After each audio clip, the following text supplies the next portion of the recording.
ॐ गणानान्त्वा गणपतिं भवामहे कविं कवीनामुपमश्रवस्तमं ज्येष्ठराजं ब्रह्मणस्पदान शृण्वन्नोतिभिः सीदसादनम् ॐ महागणपतये नमः। ॐ प्रणा सरस्वती वाजेभिर्वाजिनीवती धीनामवित्रवतु आनादिवो बृहतः पर्वतादा सरस्वती यजता गन्तु यज्ञम्। ॐ वाग्देव्यै नमः।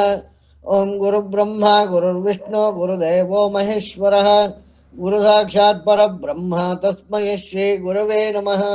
ओम वेदमाता नमस्तुभ्यं वरदे कामरूपिणी विद्यारंभं करिष्यामि सिद्धिर्भवतु मे सदा। ನಾವು ನಾರಾಶಂಸಿ ಅಂತ ಮಾಡಿದ ಅದನ್ನು ನಾವು ನೋಡ್ತಾ ಇದ್ದೀವಿ.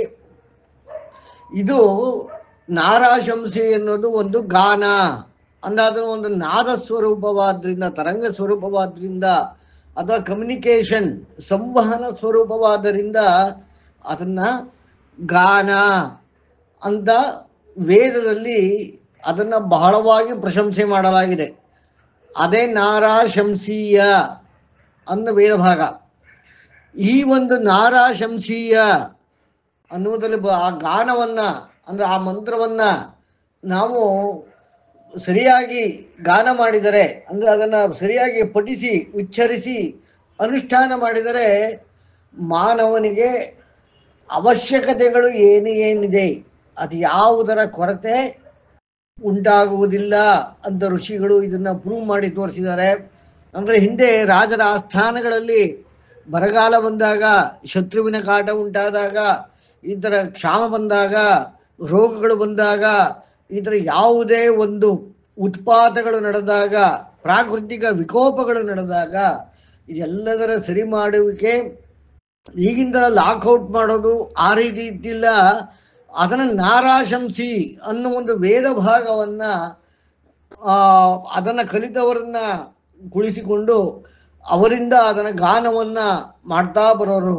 ಆ ಗಾನದಿಂದ ಬಂದಿರುವಂಥ ಕಷ್ಟಗಳ ಪರಿಹಾರಕ್ಕೆ ಒಂದು ದಾರಿಯಾಗೋದು. ಇದನ್ನ 77ರಲ್ಲಿ ಪ್ರಾಯಶಃ 77ನೇ ಇಸ್ವಿ ಇರಬೇಕು. ಆಗ ಒಂದು ಬರಗಾಲ ಉಂಟಾಗಿತ್ತು. ಸುಮಾರು ಒಂದು 3 ವರ್ಷಗಳ ಕಾಲ ಮಳೆಯೇ ಇರಲಿಲ್ಲ. ಆಗ ಆಹಾರಕ್ಕೂ ಬಹಳ ತತ್ವಾರ ಉಂಟಾಗಿತ್ತು. ಆಗ ನಮ್ಮ ಮನೆಗಳಲ್ಲಿ ಈ ಗಾನವನ್ನು ಮಾಡ್ತಾ ಇದ್ದುದರಿಂದ ಆ 3 ವರ್ಷವೂ ಕೂಡ ಆಹಾರಕ್ಕೆ ಯಾವುದೇ ಕೊರತೆ ನಮ್ಮ ಮನೆಯ ಯಾವುದೇ ವ್ಯಕ್ತಿಗಳಿಗೆ, ಕುಟುಂಬದ ಯಾವುದೇ ಸದಸ್ಯರಿಗೆ ಉಂಟಾಗಲಿಲ್ಲ. ಜೊತೆಗೆ ನಮ್ಮ ಹಳ್ಳಿಯಲ್ಲಿ ಇದ್ದಂತಹ ಆಹಾರ ಕೊರತೆಯನ್ನು ಎದುರಿಸಿದ್ದಕ್ಕಂತಹ ಎಲ್ಲರಿಗೂ ಆಹಾರವನ್ನು ಹಂಚಲಾಯಿತು. ಅಂದರೆ ಅದರ ಉತ್ಪಾದನೆ ಇತ್ತಿಲ್ಲ, ಆದರೆ ಅದರ ಒಂದು ಸರಬರಾಜು ನಮಗೆ ಸಿಕ್ಕಿತ್ತು. ಅದರ ಒಂದು ನಮ್ಮ ಒಂದು ಸ್ಟಾಕ್ ಅಂತ ಏನು ಹೇಳ್ತಾರೆ, ಆ ಸ್ಟಾಕ್ ಮಾಡಿಕೊಂಡು ಅದನ್ನು, ಆ ಭತ್ತವನ್ನು ಉಪಯೋಗಿಸಿ ಅದನ್ನು ಬರಗಾಲವನ್ನು 3 ವರ್ಷ ನೀಗಲಾಯಿತು. ಇದು ಈ ಥರ ಎಲ್ಲ ಹಲವಾರು ಉದಾಹರಣೆಗಳಿವೆ. ಇದು ನಾನು ಕಂಡಂತಹ ಉದಾಹರಣೆ. ಇದಕ್ಕಿಂತ ಮೀರಿದಂತಹ ಉದಾಹರಣೆಗಳು ಪುರಾಣಗಳಲ್ಲಿ ಸಿಗ್ತವೆ. ಹಾಗಾಗಿ ಯಾರಿಗೆ ಅವಶ್ಯಕತೆ, ಯಾವುದರ ಅವಶ್ಯಕತೆ ಇದೆ, ಯಾವುದರ ಬಾಧೆ ಇದೆ, ಅಂದರೆ ಏನು ಬೇಕು ಏನು ಬೇಡ ಎಂಬುದರ ಒಂದು ವಿಚಾರವಿದೆ.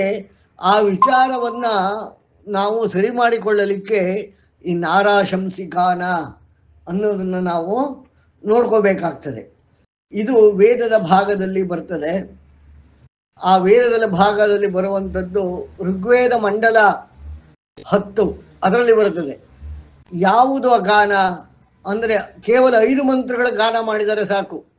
ವಾಂ ಸುದೇವ ಅದ್ಯ ಪ್ರಪದೇದನ ವೃತ್ಪರಾವತಂ ಪರಮಾಂ ಗಂಧವಾ ಅಧಾಶಯೀತ ನಿರ್ವೃತೇರುಪಸ್ಥೇಧೈನಂ ವೃಕಾರಭಸಾಸೋ ಅದ್ಯುಃ ಪುರೂರವೋ ಮಾಮೃಧಾ ಮಾ ಪ್ರಪಪ್ತೋ ಮಾತ್ವಾ ವೃಕಾಸೋ ಅಶಿವಾಸ ಉಕ್ಷನ್ ನ ವೈ ಸ್ತ್ರೈಣಾನಿ ಸಖ್ಯಾನಿ ಸಂತಿ ಶಾಲಾವೃಕಾಣಾಂ ಹೃದಯಾನ್ಯೇತ ಯದ್ವಿರೂಪಾಚರಂ ಮರ್ತ್ಯಶ್ವವಸಂ ರಾತ್ರಿ ಶರದಶ್ಚ ತಸ್ರಃ ಘೃತಸ್ಯ ಸ್ತೋಕಂ ಸಕೃದಕ್ನ ಅಷ್ಟಾಂ ತಾದೇವೇದಂ ಧಾತೃಬಾಣಾಚರಾಮಿ ಅಂತರಿಕ್ಷ ಪ್ರಾಂ ರಜಸ ವಿಮಾನೀಮುಪ ಶಿಕ್ಷಾಮ್ಯುರ್ವಶಿಂ ವಸಿಷ್ಠಃ ಉಪತ್ವಾರಾಧಿಃ ಸುಕೃತಸ್ಯ ತಿಷ್ಠಾನ್ನಿ ವರ್ತಸ್ವ ಹೃದಯಂ ತಪ್ಯತೆ ಮೇ ಇತಿ ತ್ವಾ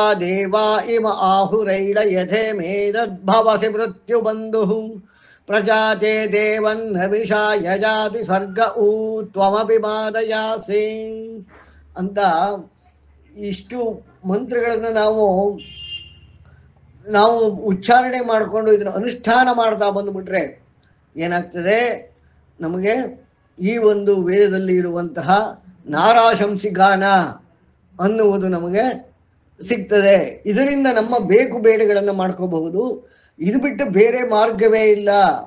ಪ್ರಕೃತಿಯು ಮುನಿಸಿಕೊಂಡಾಗ ಅದರಿಂದ ಉಂಟಾಗ ಉತ್ಪಾದಗಳು ಅಂದರೆ ರೋಗ ರುಜಿನ, ಆಹಾರದ ಕೊರತೆ, ಸಂತತಿ, ವಂಶದಲ್ಲಿ ಬರುವಂತಹ ಪ್ರಾಬ್ಲಮ್ಗಳು, ದೇಶಕ್ಕೆ ಒದಗುವಂತಹ ಭಯಭೀತಿಗಳು, ಶತ್ರು ಭಯ, ಚೋರ ಭಯ, ರೋಗ ಭಯ, ರಾಜಭಯ, ಈ ಥರ ಆಕ್ರಮಣ ಭಯ, ಎಲ್ಲ ಭಯಗಳನ್ನು ನಿವಾರಣೆ ಮಾಡಬಹುದು. ಇದಕ್ಕೆ ಒಂದು ಉದಾಹರಣೆಯಾಗಿ ಹೇಳಬೇಕು ಅಂತಂದರೆ, ಇದನ್ನ ನಿತ್ಯದಲ್ಲಿ ಕಾಶಿ ಪಟ್ಟಣದಲ್ಲಿ ಇವತ್ತಿಗೂ ಮಾಡ್ತಾ ಬರ್ತಾ ಇದ್ದಾರೆ ಅಂತ ನಾನು ಕೇಳ್ಪಟ್ಟಿದ್ದೇನೆ. ಅಲ್ಲಿ ಒಂದು ಉದಾಹರಣೆ ಹೇಳ್ತಾನೆ, ಇದು ಹೇಗೆ ರಕ್ಷಣೆ ಮಾಡ್ತದೆ ಅನ್ನೋದಕ್ಕೆ ನಾವೊಂದು ಇತಿಹಾಸದಿಂದ, ಯಾವುದೇ ಪುರಾಣ ಬೇಡ, ಯಾವುದೇ ವೇದ ಬೇಡ, ನಾವು ಇತಿಹಾಸದಿಂದ ತಿಳ್ಕೋಬಹುದು. ಕಾಶಿ ಹತ್ರನೇ ಒಂದು ಪಟ್ಟಣ ಇದೆ, ಮೊಘಲ್ ಸರಾಯ್ ಏನೇಳಿ ಮೊಘಲ್ ಸರಾಯ್. ಅದು ಅತ್ಯಂತ ದೊಡ್ಡ ರೈಲ್ವೆ ಜಂಕ್ಷನ್ ಇರುವಂತಹ ಸ್ಥಳ. ಆ ಮೊಘಲ್ ಸರಾಯ್ ಅನ್ನೋ ಒಂದು ಪಟ್ಟಣಕ್ಕೆ ಒಂದು ಮಹತ್ವ ಇದೆ. ಈ ಔರಂಗಜೇಬ್ ಅನ್ನೋ ಒಂದು ಮಹಾರಾಜ, ಅವನು ಆ ಕಾಶಿಯನ್ನು ವಶಪಡಿಸಿಕೊಳ್ಳಲಿಕ್ಕೆ ಅಂತ ಬರ್ತಾನೆ. ಆಗ ಅವನ ಆಸ್ಥಾನದಲ್ಲಿದ್ದಂತಹ ನಮ್ಮ ವೇದ ಪಂಡಿತರು ಹೇಳ್ತಾರೆ, ನೋಡಪ್ಪ, ಕಾಶಿ ಒಂದೇ ಪಟ್ಟಣ. ಆ ಪಟ್ಟಣದಲ್ಲಿ ಮೊದಲಿಂದಲೂ ಏನು ಅಂದರೆ ಯಾರು ಕಿರೀಟ ಧರಿಸಿ ರಾಜನಾಗಿ ಅಲ್ಲಿಗೆ ಹೋಗುವಂತಿಲ್ಲ. ಅಲ್ಲಿ ಕೆಳಗಡೆ ಇಳಿದು ಕಿರೀಟವನ್ನು ತೆಗೆದು ಸಾಮಾನ್ಯ ಪ್ರಜೆಯಾಗಿ ಈಶ್ವರನ ಭಕ್ತನಾಗಿ ಹೋದರೆ ಮಾತ್ರ ಉಳಿಗಾಲ, ಇಲ್ಲದಿದ್ದರೆ ಉಳಿಗಾಲವಿಲ್ಲ ಅಂತ ಹೇಳ್ತಾನೆ.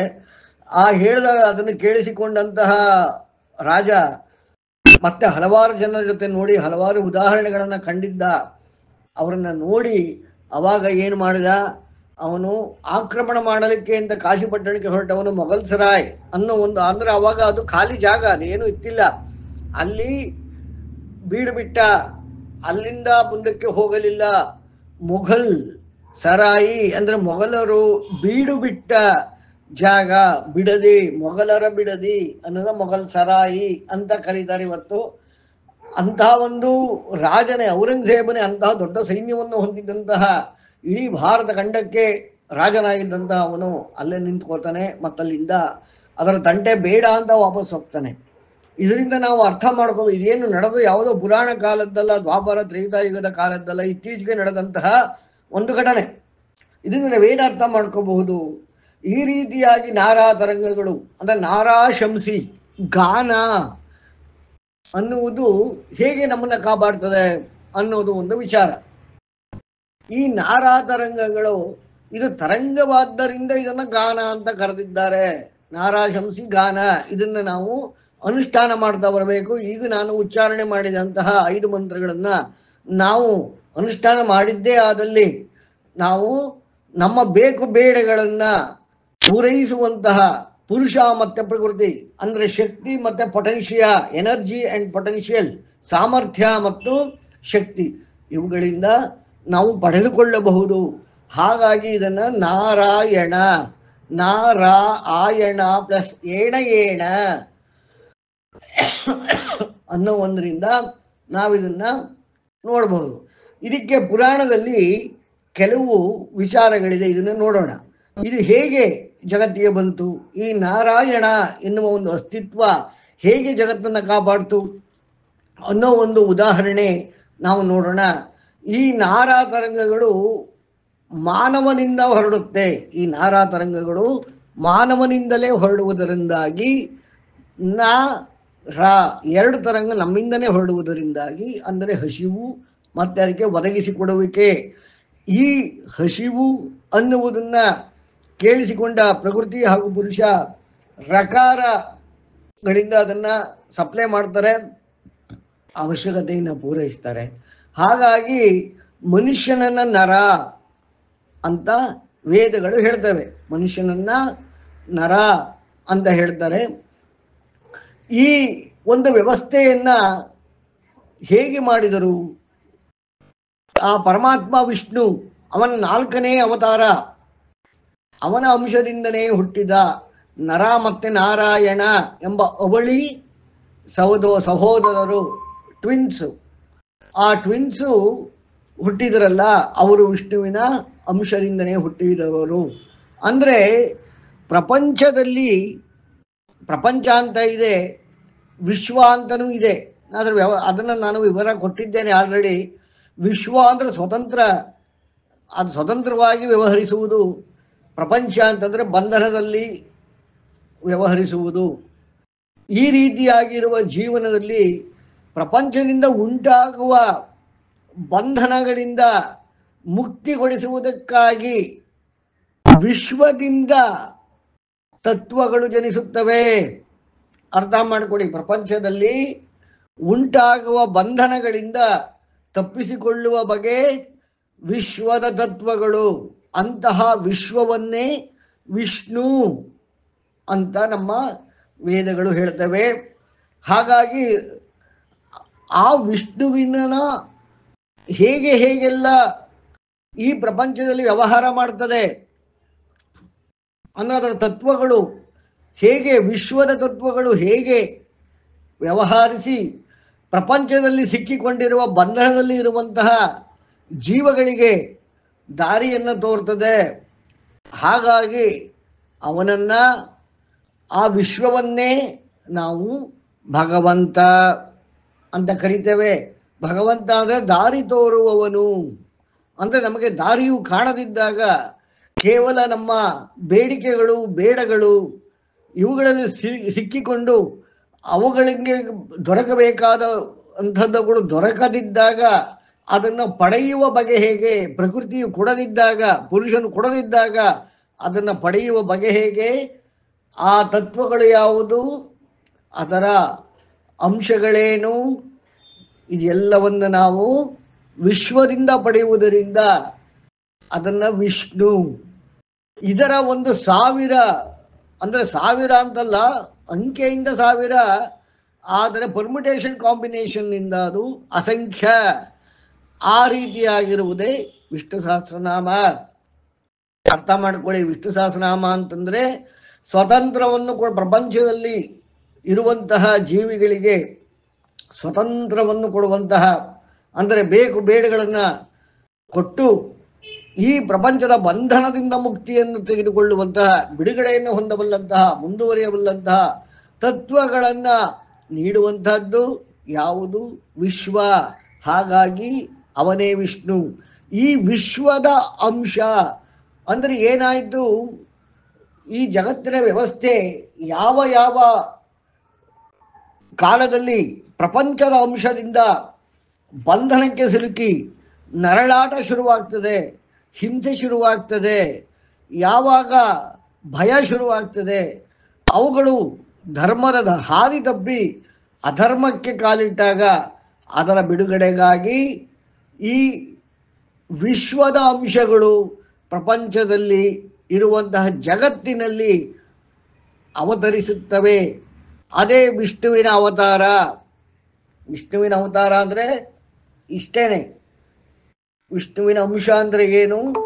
ವಿಶ್ವದ ಅಂಶ. ವಿಶ್ವದ ಅಂಶನೇ ವಿಷ್ಣು. ವಿಶ್ವದ ಅಂಶ ಇಲ್ಲಿ ತತ್ವರೂಪದಲ್ಲಿ ಜನಿಸಿ ಈ ಪ್ರಪಂಚದ ಬಂಧನದ ಒಳಗಡೆಯೇ ಜನಿಸಿ ಈ ಬಂಧನವನ್ನು ಕಿತ್ತು ಹಾಕಿ ಸ್ವತಂತ್ರವನ್ನು ನೀಡುವಂತಹದ್ದೇ ಆ ಪರಮಾತ್ಮ ವಿಷ್ಣುವಿನ ಅವತಾರ ಅಂತ ನಾವು ವೇದ ಪ್ರಕಾರದಲ್ಲಿ ಅರ್ಥ ಮಾಡ್ಕೋಬಹುದಾಗಿದೆ. ಯಾರಿಗಾರು ಪ್ರಶ್ನೆ ಇದೆಯಾ ಇದರಲ್ಲಿ? ವಿಷ್ಣು ಅಂದ್ರೆ ಏನು ಅಂತ? ವಿಶ್ವ ಅಂದ್ರೆ ಏನು, ಪ್ರಪಂಚ ಅಂದ್ರೆ ಏನು ಹೇಳಿ. ಸರ್ ಬುಕ್ ಪೂರ್ತಿ ಹೆಸರು ಹೇಳಿ ಸರ್, ನಾವು ತಗೋತೀವಿ. ಯಾವ ಪುಸ್ತಕ? ಈಗ ಹೇಳಿದಲ್ಲ 5 ಶ್ಲೋಕ, ಅದ್ ನಾನೇ ಕಳಿಸ್ಕೊಡ್ತೇನೆ, ನಾನೇ ಗ್ರೂಪ್ ಅಲ್ಲಿ ಕಳಿಸಿಕೊಡ್ತೇನೆ, ಆಯ್ತಾ? ಆದ್ರೆ ಅದು ಹಾಗೆ ಆಗೋದಿಲ್ಲ, ಅದನ್ನ ಕಲಿಬೇಕು.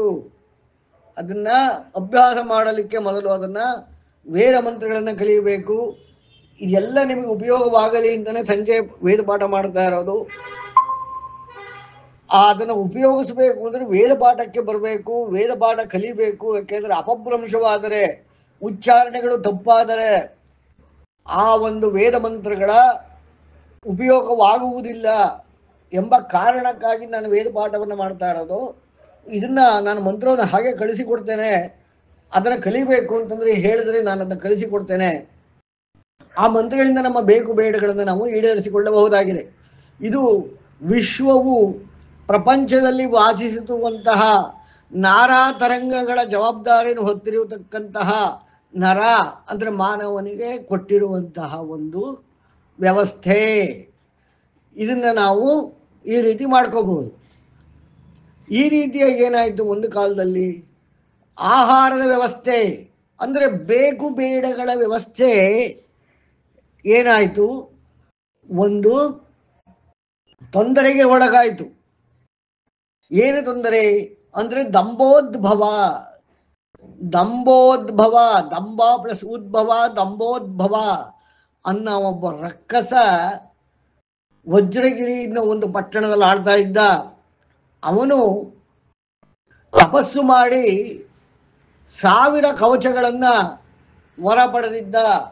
ಅಂದರೆ ವಿಷ್ಣುವಿನ ವಿಶ್ವದ 1000 ಸ್ವತಂತ್ರ ತತ್ವಗಳಿಗೆ ತಡೆಯನ್ನು ಉಂಟು ಮಾಡುವಂತಹ, ನಿರೋಧವನ್ನು ಉಂಟು ಮಾಡುವಂತಹ, ಅಂದರೆ ನಾವು ಯಾವುದು ಬೃಹತಿ ಸಹಸ್ರ ಅಂತ ಏನು ಕರೀತಾ ಇದ್ದೇವೆ, 1000 ಮಂತ್ರ ನಾವೇನು ಕಲಿತಾ ಇದ್ದೇವೆ, ಯಾವುದು ಅನುಷ್ಠಾನಕ್ಕೆ ಯೋಗ್ಯವಾಗಿದೆ, 1000ದಿಂದ ಅದನ್ನು ಪರ್ಮಿಟೇಷನ್ ಕಾಂಬಿನೇಷನ್ ಮಾಡಿಕೊಂಡು ಎಲ್ಲ ಸಕಲ ಬೇಕು ಬೇಡುಗಳನ್ನು ನಾವು ಈಡೇರಿಸಿಕೊಂಡು ಪ್ರಪಂಚದ ಬಂಧನದಿಂದ ತಪ್ಪಿಸಿಕೊಳ್ಳಬಹುದಾದಂತಹ ತತ್ವಗಳ ವ್ಯವಸ್ಥೆ ಇರುವಂತಹ, ಪುರುಷ ಪ್ರಕೃತಿಯ ವ್ಯವಸ್ಥೆ ಇರುವಂತಹ 1000 ಮಂತ್ರಗಳು ಅಂದರೆ 1000 ವ್ಯವಸ್ಥೆ ಆ ಪ್ರಪಂಚಕ್ಕೆ ಕೊಟ್ಟಿತ್ತಲ್ಲ ವಿಶ್ವ.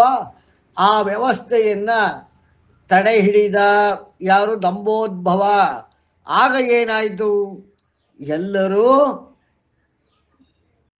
ಬಂಧನದಲ್ಲಿ ಸಿಕ್ಕಿಕೊಂಡರು. ಅಂದರೆ ಒಂದು ಆಹಾರ, ಒಂದು ಅನ್ನದ ಅಗಳು ಬೇಕು ಅಂತಂದ್ರೆ ಅದಕ್ಕೆ ಆ ರಾಕ್ಷಸನ ಪರ್ಮಿಷನ್ ಬೇಕಾಗಿತ್ತು. ಒಂದು ಹುಲಿ ತನ್ನ ಹೊಟ್ಟೆ ಪಾಡು ಮಾಡ್ಕೋಬೇಕು ಅಂದರೆ ಆ ರಾಕ್ಷಸನ ಮಾತು ಕೇಳಬೇಕಾಗಿತ್ತು. ಕ್ರಿಮಿಕೀಟಗಳ ಇಂದ ಹಿಡಿದು ಮಾನವನವರೆಗೆ ಈ ಭೂಲೋಕದಲ್ಲಿ ವಾಸಿಸತಕ್ಕಂತಹ ಸಕಲ ಜೀವಿಗಳ ಆಹಾರವನ್ನ, ಅದರ ಸಪ್ಲೈಯನ್ನ ತಡೆ ಹಿಡಿದಿದ್ದ. ಜೊತೆಗೆ ಆ ವಿಷ್ಣು ಸಹಸ್ರನಾಮದಲ್ಲಿ ಬರುವಂತಹ 1000 ಅಂಶಗಳನ್ನು ತಡೆ ಹಿಡಿದು ಕೂತ್ಕೊಂಡ್ಬಿಟ್ಟಿದ್ದ, ತನ್ನ ಕಂಟ್ರೋಲಲ್ಲಿ ಹಿಡ್ಕೊಂಡ್ಬಿಟ್ಟಿದ್ದ. ಇದನ್ನ ನಾವು ಪುರಾಣದಿಂದ ಅರ್ಥ ಮಾಡ್ಕೋಬೇಕು. ಅವನು ಹೆಸರು ದಂಭೋದ್ಭವ. ಅವನು ಈ ಥರ ಒಂದು ವಿಚಿತ್ರವಾದ ವರವನ್ನು ಪಡೆದಿದ್ದ. ಈ ಒಂದು ವಿಶ್ವವು ವ್ಯವಹರಿಸುವಂತಹ ಹಲವಾರು ಸಾವಿರಾರು ವಿಚಾರಗಳಲ್ಲಿ ಸ್ವತಂತ್ರವನ್ನು ಕೊಡುವಂತಹ, ಪ್ರಪಂಚದ ಜೀವಿಗಳಿಗೆ ಸ್ವತಂತ್ರವನ್ನು ನೀಡುವಂತಹ ತತ್ವಗಳಿಗೆ ಅಡ್ಡಿಯನ್ನು ಉಂಟು ಮಾಡಿ ಅದನ್ನ ತನ್ನ ಹಿಡಿತದಲ್ಲಿ ಇಟ್ಕೊಂಡ್ಬಿಟ್ಟಿದ್ದ.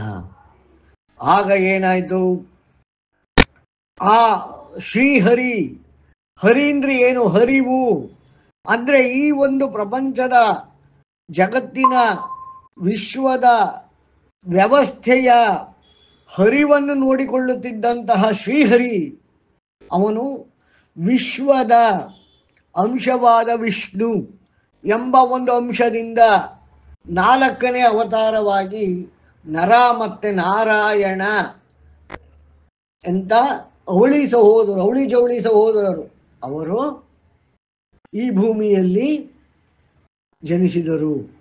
ಇವನು ಯಾತಕ್ಕೆ ಅಂದರೆ ಇವನು ಆ ಒಂದು ವರ ತಗೊಂಡಿದ್ದ, ಅವು ಏನೇ ವರ ತಗೊಂಡ್ರೂ ಅದಕ್ಕೊಂದು ಲೂಪ್ ಹೋಲ್ ಅಂತಾರೆ. ಅಂದರೆ ಆ ಕೆಪಾಸಿಟಿಯನ್ನು, ಅಂದರೆ ವಿಶ್ವಕ್ಕೆ, ಪ್ರಪಂಚದ ಸ್ವತಂತ್ರಕ್ಕೆ, ಜಗತ್ತಿನ ಹರಿವಿಗೆ, ಹರಿವು ಅಂದರೆ ಫ್ಲೋ, ಇದಕ್ಕೆ ತೊಂದರೆಯನ್ನು ಯಾರೇ ಉಂಟು ಮಾಡಿದರೂ ವರದ ರೂಪದಲ್ಲಿ ಅದರ ನಿವಾರಣೆಗಾಗಿ ಈ ಸ್ಥಿತಿಕಾರಕನಾದ ಶ್ರೀಹರಿ ಅವನು ನೋಡ್ಕೋಬೇಕಾಗತ್ತೆ. ಯಾವಾಗ ಅವನ ಉದ್ದೇಶದ ಹರಿವು ಅಡೆತಡೆಗೆ ಒಳಗಾಗ್ತದೆ, ಆಗ ಋಷಿಮುನಿಗಳು ಅವನನ್ನು ಬೇಡ್ತಾರೆ, ಉಳಿದ ದೇವತೆಗಳು ಅವನನ್ನು ಬೇಡ್ತಾರೆ. ಇಡೀ ವಿಶ್ವದ ವ್ಯವಸ್ಥೆಯೇ ಒಂದು ದುರ್ಭರವಾದಾಗ ಅದನ್ನು ಸರಿ ಮಾಡಲಿಕ್ಕೆ ಆ ಒಂದು ಹರಿವನ್ನು ಕೇಳಿಕೊಂಡಾಗ ಆ ಹರಿ ವಿಶ್ವದ ಒಂದು ತತ್ವವನ್ನು ತೆಗೆದುಕೊಂಡ, ವಿಷ್ಣು ಎಂಬ ತತ್ವವನ್ನು ತೆಗೆದುಕೊಂಡು ಆ ತತ್ವದಲ್ಲಿ ನರ ಮತ್ತು ನಾರಾಯಣ ಅಂತ ಇಬ್ಬರು ಬ್ರಾಹ್ಮಣ ಸಹೋದರರನ್ನ ಅವನು ಸೃಷ್ಟಿ ಮಾಡಿದ. ಇವನು ಈ ರೀತಿ ವರ ತಗೊಂಡಿದ್ದ ದಂಭೋದ್ಭವ ಒಂದು ವರ ಇನ್ನೊಂದು ಜೊತೆಗೆ ತಗೊಂಡಿರ್ತಾನೆ. ಏನು ಅಂದರೆ, ನನ್ನನ್ನು ಯಾರಾದರೂ ಸೋಲಿಸಿ ಸಾಯಿಸಿ ಈ ಜಗತ್ತಿನ ಹರಿವನ್ನು ಮತ್ತೆ ಯಥಾಸ್ಥಿತಿಗೆ ತರಬೇಕು ಎಂದರೆ ಅದಕ್ಕೆ ಒಂದೇ ಒಂದು ಉಪಾಯ ನಾನು ಹೇಳ್ತೇನೆ. ಆ ಉಪಾಯ ಏನು ಅಂದರೆ, ನನ್ನಲ್ಲಿ 1,000 ಕವಚಗಳಿವೆ. ಅದೇ 1,000 ಯಾವುದು? ವಿಷ್ಣು ಸಹಸ್ರನಾಮದ 1,000 ನಾಮದ, ಬೃಹತಿ ಸಹಸ್ರದ 1,000 ಮಂತ್ರಗಳಿಗೆ ತಡೆಯನ್ನು ಉಂಟು ಮಾಡುವಂತಹ ಕವಚಗಳು ನನ್ನ ಹತ್ತಿರ ಇದೆ. ಇದನ್ನು ಮುರಿದು ಆ ಶ್ರೀಹರಿ ತನ್ನ ಹರಿವನ್ನು ಯಥಾಸ್ಥಿತಿಗೆ ತರಬೇಕು ಅಂತಂದರೆ ಏನು ಒಂದು ಉಪಾಯ ಅಂತಂದರೆ, ನನ್ನ ಜೊತೆ 1,000 ವರ್ಷ ಏಕಕಾಲದಲ್ಲಿ, ಅಂದರೆ ಹಗಲು ರಾತ್ರಿ ಯುದ್ಧ ಮಾಡಬೇಕು. ಆಗ ಜೊತೆಗೆ ಅದೇ ಕಾಲದಲ್ಲಿ ತಪಸ್ಸನ್ನು ಮಾಡುತ್ತಿರಬೇಕು. ಅರ್ಥ ಮಾಡ್ಕೊಳ್ಳಿ, ತಪಸ್ಸು ಮಾಡ್ತಾ ಇರಬೇಕು, ಹಗಲು ರಾತ್ರಿ ಯುದ್ಧನೂ ಮಾಡ್ತಾ ಇರಬೇಕು. 1,000 ವರ್ಷ ನನ್ನ ಜೊತೆ ಯುದ್ಧ ಈ ರೀತಿ ಕಂಡೀಷನಲ್ಲಿ ಯಾರು ನನ್ನ ಜೊತೆ ಸೆಣಸಿ ಯುದ್ಧ ಮಾಡ್ತಾರೋ ಆಗ ಒಂದು ಕವಚದ ನಾಶವಾಗ್ತದೆ. ಒಂದು ಕವಚವನ್ನು ನಾನು ಕಳಿಸಿಕೊಡ್ತೇನೆ. 1,000 ಕವಚವನ್ನು, ಅದರಲ್ಲಿ ಒಂದು ಕವಚವನ್ನು ಕಳಿಸಿಕೊಡ್ತೇನೆ. ಈ ಥರ 1,000 ಕವಚ ಕಳಿಸ್ಬೇಕು ಅಂತಂದರೆ 1,000 ಇಂಟು 1,000 ವರ್ಷಗಳ ಕಾಲ ತಪಸ್ಸು ಮಾಡುತ್ತಿರಬೇಕು, ಅದೇ ಕಾಲದ ಯುದ್ಧವನ್ನು ಮಾಡುತ್ತಿರಬೇಕು. ಈ ರೀತಿಯಾದಾಗ ಮಾತ್ರ ನಾನು ಕವಚವನ್ನು ಕೊಡ್ತೇನೆ, ಕಳಿಸುತ್ತೇನೆ. ಈ ಪ್ರಪಂಚದ ಹರಿವನ್ನು ಯಥಾ ಪ್ರಕಾರದಲ್ಲಿ ತಂದು ನಿಲ್ಲಿಸುತ್ತೇನೆ ಅಂತ ವರ ತಗೊಂಡ್ಬಿಟ್ಟಿದ್ದ. ಇದೊಂದು ವಿಚಿತ್ರವಾದ ಸನ್ನಿವೇಶವಾಗೋಯಿತು. ಇಲ್ಲ ಯುದ್ಧ ಮಾಡ್ಬೋದು, ಇಲ್ಲ ತಪಸ್ಸು ಮಾಡ್ಬೋದು. ತಪಸ್ಸು ಮಾಡ್ದ ಯುದ್ಧ ಮಾಡಕ್ಕೆ ಹೇಗೆ ಸಾಧ್ಯ? ಯಾಕೆಂದ್ರೆ ಯುದ್ಧ ಅನ್ನೋದು ಒಂದು ಆಕ್ಷನ್, ತಪಸ್ಸು ಅನ್ನೋದು ಒಂದು ಸ್ಥಗಿತ. ಅಂದರೆ ಚಲನೆಯನ್ನೇ ಬಿಟ್ಟಂತಹ ಕಾಲ ತಪಸ್ಸಿನಲ್ಲಿ, ಚಲನೆಯನ್ನೇ ಇಟ್ಟುಕೊಂಡಂತಹ ಕಾಲ ಯುದ್ಧ. ಅಂದರೆ ಚಲಿಸುತ್ತಿರಬೇಕು, ಅಚಲನಾಗಿರಬೇಕು. ಈ ಎರಡು ವಿಚಾರವನ್ನು ಯಾವುದೇ ಮನುಷ್ಯ ಒಂದೇ ಕಾಲದಲ್ಲಿ ಮಾಡಲಿಕ್ಕೆ ಸಾಧ್ಯವೇ? ಅಂದರೆ ಅರ್ಥ ಏನು? ನಾರಾ ತರಂಗವನ್ನು ಹೊಮ್ಮಿಸುತ್ತಿರಬೇಕು, ಅದೇ ಕಾಲದಲ್ಲಿ ನಾರಾ ತರಂಗವನ್ನು ನಿಲ್ಲಿಸಿಕೊಂಡಿರಬೇಕು. ಅರ್ಥ ಆಗ್ತದೆ ಅನ್ಕೋತೀನಿ. ಈ ರೀತಿಯಾದ ಒಂದು ವಿಚಿತ್ರ ವರವನ್ನು ಪಡೆದ. ಆದರೆ ಈ ರೀತಿಯಾದ ಜೀವ ಸೃಷ್ಟಿ ಈ ಜಗತ್ತಿನಲ್ಲಿ ಮತ್ತು ಈ ಪ್ರಪಂಚದಲ್ಲಿ, ಈ ವಿಶ್ವದಲ್ಲಿ ಸಾಧ್ಯವಿಲ್ಲ. ಏಕೆಂದರೆ ಜಗತ್ತಿನ ಡಿಸೈನೇ ಆಗಿದೆ, ಈ ಬ್ರಹ್ಮನ ಡಿಸೈನೇ ಆಗಿದೆ. ಇಲ್ಲ ಚಲನೆಯಲ್ಲಿರಬೇಕು, ಇಲ್ಲ ನಿಶ್ಚಲನಾಗಿರಬೇಕು. ಎರಡೂ ಏಕಕಾಲದಲ್ಲಿರಬೇಕು. ಒಬ್ಬರೇ ಅಂದರೆ ಹೇಗೆ ಸಾಧ್ಯ? ಅಂದರೆ ತರಂಗವನ್ನು ಹೊಮ್ಮಿಸುತ್ತಿರಬೇಕು, ತರಂಗವನ್ನು ಹೊಮ್ಮಿಸುತ್ತಿರಬಾರದು. ಎರಡೂ ಒಂದೇ ಕಾಲದಲ್ಲಿ ನಡೆಯಬೇಕು ಅಂದರೆ ಹೇಗೆ ಸಾಧ್ಯ? ಇದು ಸಾಧ್ಯವಿಲ್ಲ ಎಂದು ಮನಗಂಡ ಶ್ರೀಹರಿ ನರ ಮತ್ತು ನಾರಾಯಣ ಅಂದರೆ ತರಂಗವನ್ನು ಹೊಮ್ಮಿಸುವುದಕ್ಕಾಗಿ ಇರತಕ್ಕಂತಹ ಸೃಷ್ಟಿ ನರ, ಇದರ ಈ ವ್ಯವಸ್ಥೆಯನ್ನು ನೋಡಿಕೊಳ್ಳುವಂತಹ ಇನ್ನೊಂದು ಸೃಷ್ಟಿ ನಾರಾಯಣ. ನಾ ಪ್ಲಸ್ ರಾ ಪ್ಲಸ್ ಆಯಣ ಅಯನ ಪ್ಲಸ್ ಏಣ ಏಣ ಇತಿ. ಈ ರೀತಿಯಾದ ಎರಡು ಅವಳಿ ಜವಳಿ ಅಂದ್ರೆ ಅರ್ಥ ಏನಿಲ್ಲಿ, ಅಣ್ಣ ತಮ್ಮ ಅಲ್ಲ, ಪ್ಯಾರಲಲ್ ಆಗಿ ಹುಟ್ಟಿದರು ಅಂದ್ರೆ ಎರಡು ಏಕಕಾಲದಲ್ಲಿರಬೇಕಲ್ಲ. ಏಕಕಾಲದಲ್ಲಿ ತರಂಗ ಹೊಮ್ಮುತ್ತಿರಬೇಕು, ಏಕಕಾಲದಲ್ಲಿ ಹೊಮ್ಮುತ್ತಿರಬಾರದು. ಒಂದೇ ಕಾಲದಲ್ಲಿ ಚಲನೆಯಲ್ಲಿರಬೇಕು, ಅದೇ ಕಾಲದ ಚಲನೆಯಲ್ಲಿರಬಾರದು. ಅದೇ ಕಾಲದಲ್ಲಿ ಯುದ್ಧ ಮಾಡುತ್ತಿರಬೇಕು, ಅದೇ ಕಾಲದ ತಪಸ್ಸನ್ನು ಮಾಡುತ್ತಿರಬೇಕು. ಒಬ್ಬರಿಗೆ ಇದು ಸಾಧ್ಯವಿಲ್ಲ. ಹಾಗಾಗಿ ನರ ಮತ್ತು ನಾರಾಯಣರ ಒಂದು ವಿಚಿತ್ರವಾದ ವಿಶಿಷ್ಟವಾದ ಒಂದು ಸೃಷ್ಟಿ ವಿಷ್ಣುವಿನ 4ನೇ ಅವತಾರದಲ್ಲಿ ಕೈಗೊಂಡಿತು. ಇವನು ಈ ರೀತಿ ದಂಭೋದ್ಭವ ಅನ್ನೋ ರಾಕ್ಷಸ ಈ ರೀತಿ ವರ ತಗೊಂಡಾಗ ಏನಾಯ್ತು, ಏನಾಗುತ್ತೆ ಆಗ ಏನಾಯ್ತು ಅಂತಂದ್ರೆ, ಸ್ವರ್ಗ ಅನ್ನೋದು ಯಾರಿಗೂ ಸಿಗಲಿಲ್ಲ. ಸ್ವರ್ಗ ಅಂದ್ರೆ ಏನು, ನಾನು ಸುಮಾರು ಸಲ ಹೇಳಿದ್ದೇನೆ, ದಯವಿಟ್ಟು ಯಾರಾದರೂ ಹೇಳಿ. ಸ್ವರ್ಗ ಅಂದ್ರೆ ಏನು? ಸ್ವಯಾರ್ಜಿತ ಗತಿ ಅಂದ್ರೆ ನಾವು ಇಚ್ಛಿಸಿದಂತಹ ಗುರಿ ಅದನ್ನು ತಲುಪಲಿಕ್ಕೆ ಸಾಧ್ಯವಿಲ್ಲದ ರೀತಿ, ಅದೇ ಸ್ವರ್ಗ. ಸ್ವಯಾರ್ಜಿತ ಗತಿ. ಯಾವಾಗ ದಂಭೋದ್ಭವ ಈ ರೀತಿಯಾದ ವರವನ್ನು ಪಡೆದ ಆಗ ಎಲ್ಲರೂ ನಿಶ್ಚಲರಾದರು. ಬದುಕಬೇಕೆಂದರೆ ಅವನ ಪರ್ಮಿಷನ್ ಬೇಕಿತ್ತು. ಪ್ರಾಣಿ ಪಕ್ಷಿ ಸಕಲ ಜೀವಗಳು ಈ ರೀತಿಯಾದ ಒಂದು ವಿಚಿತ್ರ ವರವನ್ನು ಪಡೆದಿದ್ದರಿಂದ ಸ್ವರ್ಗವನ್ನ ಸ್ವಾಧೀನಪಡಿಸಿಕೊಂಡ ಅಂತ ವೇದದಲ್ಲಿ ಹೇಳ್ತಾರೆ. ಅಂದ್ರೆ ಅರ್ಥ ಏನು, ಯಾವ ಜೀವಿಗೂ ಸ್ವಯಾರ್ಜಿತ ಗತಿಯು ಪ್ರಾಪ್ತವಾಗದಂತೆ ತಡೆದ, ಯಾವುದೇ ತಪಸ್ಸು ಋಷಿ ಮುನಿ ಯಾರು ಏನೇ ಮಾಡಿದರೂ ಸ್ವಯಾರ್ಜಿತ ಗತಿ ಸಿಗದಂಗೆ ಮಾಡಿದ. ಅಂದ್ರೆ ಏನಾಯಿತು, ವಿಕಾಸವೇ ಇಲ್ಲ. ಈ ರೀತಿಯಾದ ಏನಾಯಿತು, ಪ್ರಪಂಚದ ಹರಿವು, ವಿಶ್ವದ ಹರಿವು, ಜಗತ್ತಿನ ಹರಿವು ಸ್ಥಗಿತಗೊಂಡಿತು. ಈ ಒಂದು ವಿಶ್ವದಲ್ಲಿ ಇರುವಂತಹ, ಲೋಕದಲ್ಲಿರುವಂತಹ, ಪೃಥಕ್ ಪಂಚದಲ್ಲಿ ಇರುವಂತಹ ಜಗತ್ತಿನಲ್ಲಿ ನಾವು ವಾಸ ಮಾಡ್ತಾ ಇದ್ದೇವೆ. ಜಗತ್ತು ಅಂದ್ರೆ ಏನು ಹೇಳಿದ್ದೇನೆ, ಗತಿಗಾಗಿಯೇ ಜನ್ಮಿಸುವುದು ಜಗತ್ತು. ಗತಿಗಾಗಿಯೇ ಜನ್ಮಿಸುವುದು ಜಗತ್ತು ಅಂದ್ರೇನು, ಸ್ವರ್ಗಕ್ಕಾಗಿಯೇ, ಸ್ವರ್ಗವನ್ನು ಪಡೆಯಲಿಕ್ಕಾಗಿಯೇ ನಾವು ಜನಿಸುವುದು. ಈ ಒಂದು ಆಯಾಮದಲ್ಲಿ ನಾವು ಜನಿಸಿರುವ ಕಾರಣವೇ ಅದು. ಸಕಲ ಜೀವಿಗಳು ಜನಿಸಿರುವ ಕಾರಣವೇ ಸ್ವರ್ಗದ ಪ್ರಾಪ್ತಿಗಾಗಿ, ಅಂದರೆ ಮುಂದುವರಿಯಲಿಕ್ಕಾಗಿ, ವಿಕಾಸಗೊಳ್ಳಲಿಕ್ಕಾಗಿ, ನಮ್ಮ ಗುರಿಯನ್ನು ಹೊಂದಲಿಕ್ಕಾಗಿ, ನಮ್ಮ ಗತಿಯನ್ನು ಪಡೆಯಲಿಕ್ಕಾಗಿ.